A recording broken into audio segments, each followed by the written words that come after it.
That's my dog, Lou. Lou can't believe how hot this shit is either. Look at him, he's dying. He had no incentive, lost all his ambition.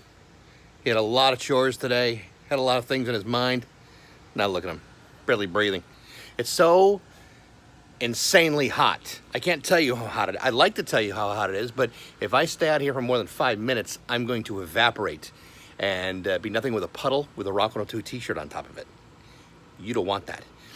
Tomorrow night, I am going to be at the Heart concert at the Xfinity Theater in Hartford, or outside Hartford, whatever the hell it is. Anyway, we're going to go see Heart, and my wife thought it'd be a great idea to go see Heart, and you know what? It was a good idea. It was a great idea. But how could we have known that the forecast for tomorrow night's show, for tomorrow, is 100 degrees and almost 100% humidity?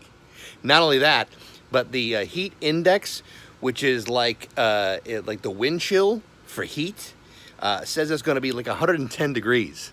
Yeah, I know, huh? It's a really good idea. I'm really glad we're going. Now we're going to be tailgating with some friends, and that'll be fun. Unless, of course, we all pass out from heat stroke, and then that'll kind of dampen the show. Funny thing is, Heart, Ann and Nancy Wilson, won't come on our radio show anymore. And I don't know if you know the story. I don't know if I've ever told this. I'm sure I've told this story. I've told it before. But once upon a time, me and John O'Brien were on the air. And Ann and Nancy were going to be playing at the Big E, at the Eastern States Exposition. Okay, so that's a big show. And we were on the air one morning talking about the show. And specifically, I believe it was John O'Brien, not me, who mentioned that with Heart coming into town, wouldn't it be wonderful to take Ann Wilson all around the grounds and show her all the many things there are to eat at the Big E?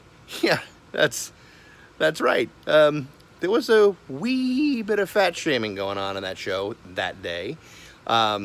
Basically saying, we could show Ann where the butter cow is, and where the cream puffs are, and all the fried dough, the little tiny donuts that are so delicious. I mean, they're really, really good.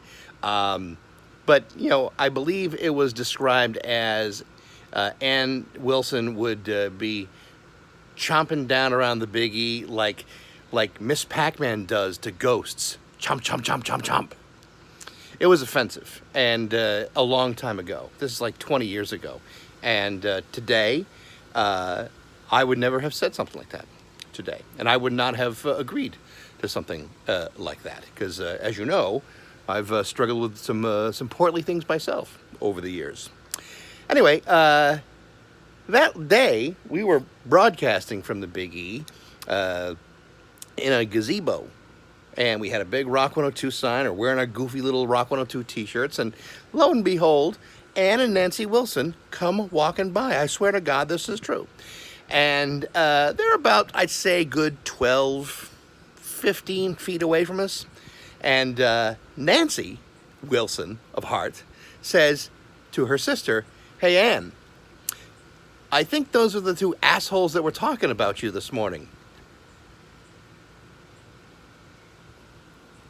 Uh-oh.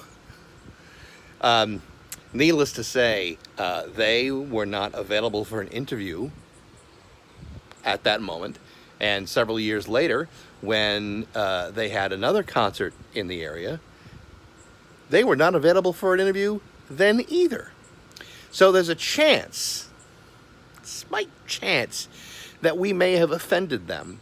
And I would just like to take this moment to say to both Ann and especially Ann, because I think Ann has had a kind of the raw deal. Because she brings it to the table. The woman can sing her ass off. But to both of them, really, a deep and profound apology on behalf of the Bax and O'Brien Show. I'm sorry, ladies. I don't know what got into us. We've matured quite a lot over the last 20 years, as you can imagine. We've matured a lot. So anyway, that's a true story, and I'm gonna go inside. Me and Lou has finally had enough of being outside here, and we're gonna pretend like it's November, because it's all we got left.